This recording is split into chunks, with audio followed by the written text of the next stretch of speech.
Hello, welcome back to 100 Essential Movies that you gotta watch. Today we are going over The Grapes of Wrath.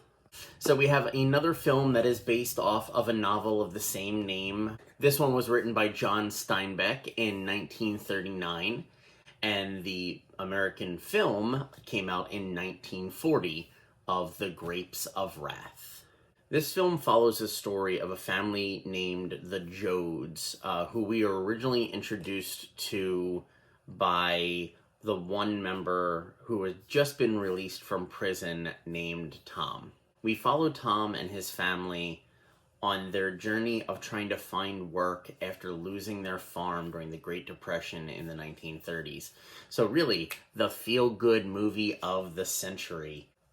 The Grapes of Wrath is a movie whose name I've heard of for years and years and years, but I don't think I ever knew anything about it, so I kind of went into this really blind. I definitely thought there was going to be more violence based off of the name, and really only one mention of grapes, but that's besides the point.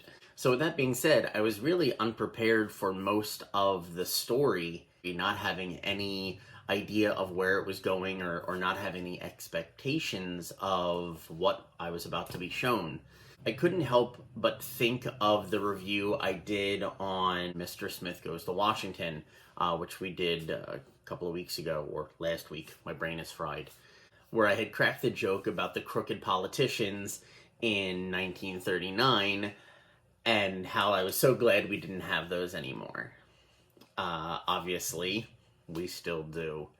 There were parts of this film that struck a chord because things are still happening today that were happening back in 1940, back in 1939. There were things going on in this movie that still struck a chord because of what is going on today in the world.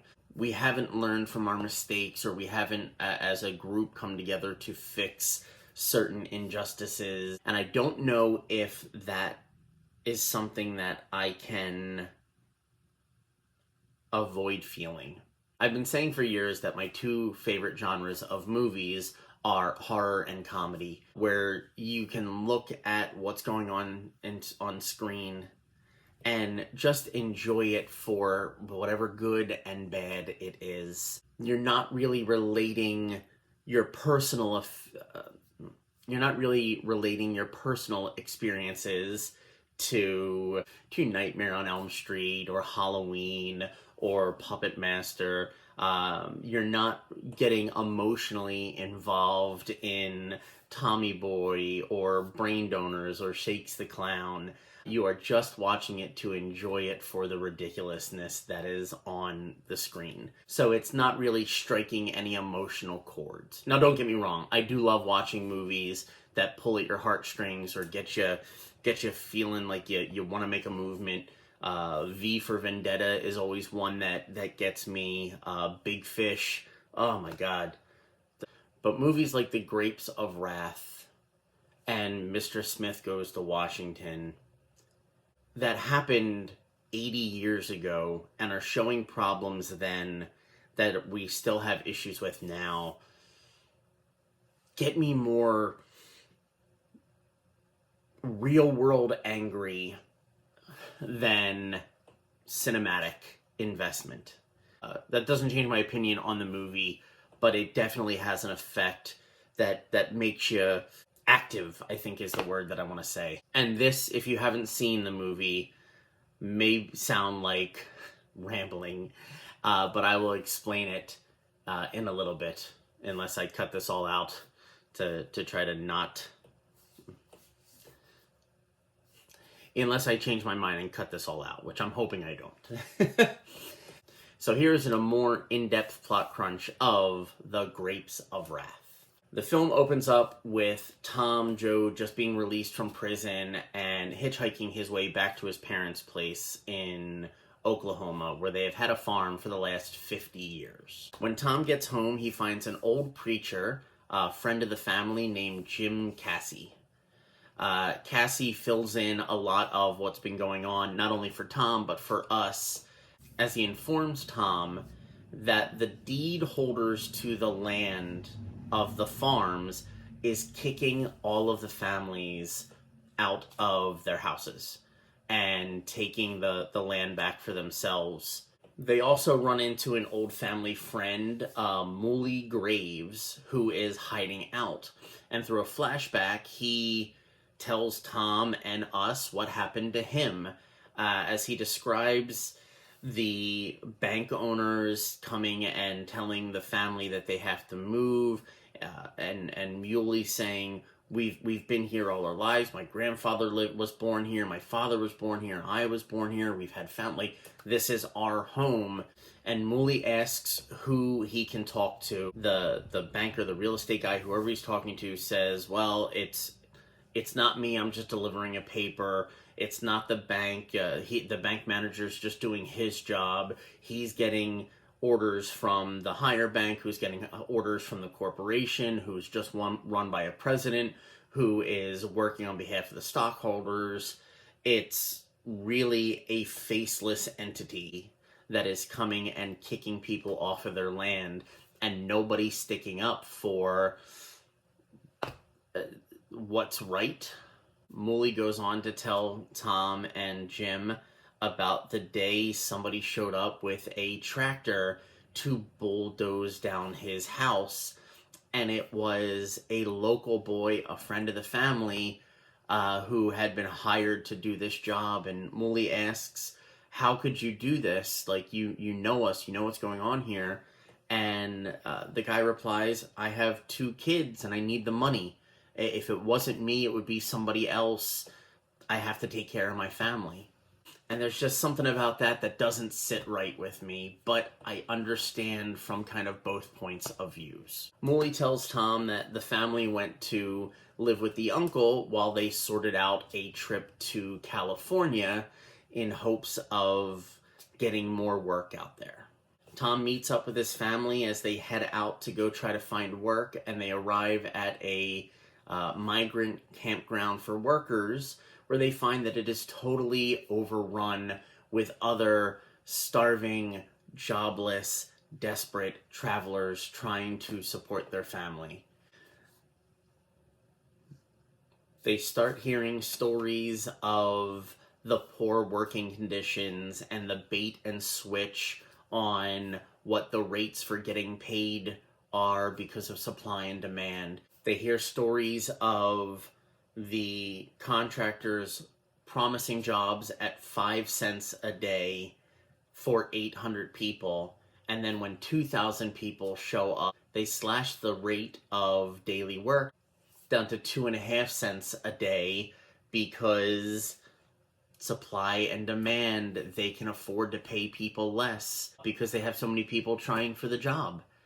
It's scenes like this in the movie that get me thinking about the debate on minimum wage in America and the price raising and inflation, and how we're still dealing with issues of people working and not being able to support their family for whatever way you want to look at it. If it's raising the price of the products, if it's raising the minimum wage, it's really infuriating that in 80 years we still haven't figured out a way for somebody putting in a day's work not to be able to survive. Along their journey, they come across a camp for farm workers that is run by the Department of Agriculture, that the local police and contractors have an issue with, because it's people being able to support themselves, and there is a situation that almost arises that shows again the corruption between the haves and the have-nots of the world. Again, 80 years later, seeing that this was an issue back then and still not being fixed really gets me irked. Tom, after seeing all of these things that are going on in the different camps and seeing how much the deck is stacked against the regular people, Tom leaves the camp one night, and while talking to his mom, explains that he needs to work for change. He needs to do something for the world, and he wants to join a movement that's committed to social justice. I'm glad that we still have social justice warriors. I just wish that they were really more about social justice and not just attacking everybody for everything. Tom says one last thing to his mom before he leaves, and I think at the heart of it, it really is what we all should be working for, and I like that we're starting to get there a bit more. But what he says to Ma is, I'll be around in the dark. I'll be everywhere.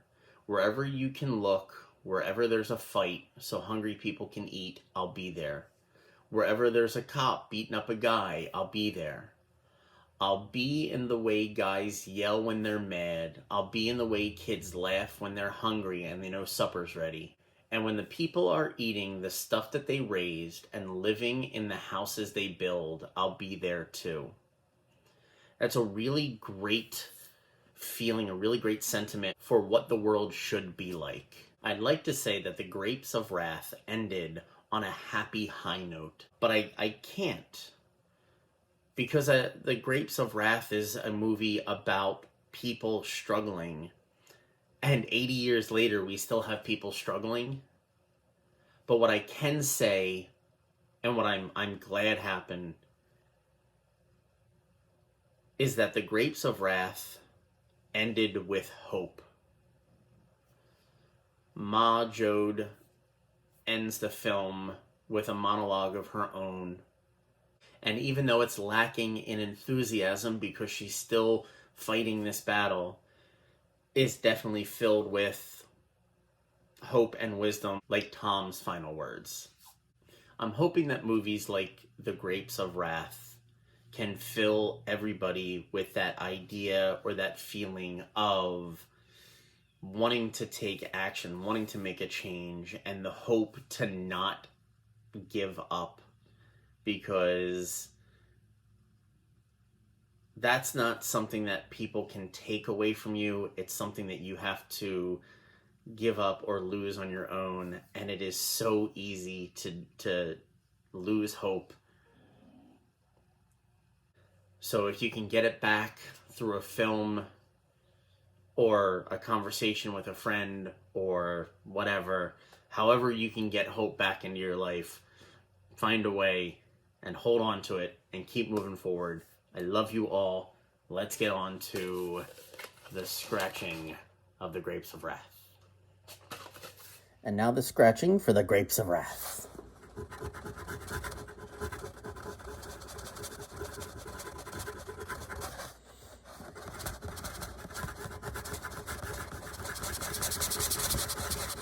Oh, getting your kicks on Route 66?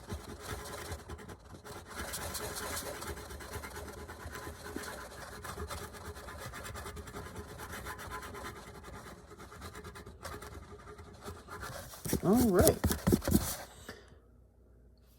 Good. So that is the scratching off of The Grapes of Wrath. Come back next week for the 1940, the Philadelphia story. And that's one I haven't seen either, so I'm curious to check out what that is. I keep mistaking it for Philadelphia, which came out many years later, and I'm pretty sure it does not have the same plot even a little bit. I want to thank my Patreon followers whose names are about to pop up in a second, and I want to thank you guys very much for watching this. Make sure you hit those buttons down at the bottom, like, subscribe, and tell your friends. And until then, I'll catch you next Tuesday. Later days.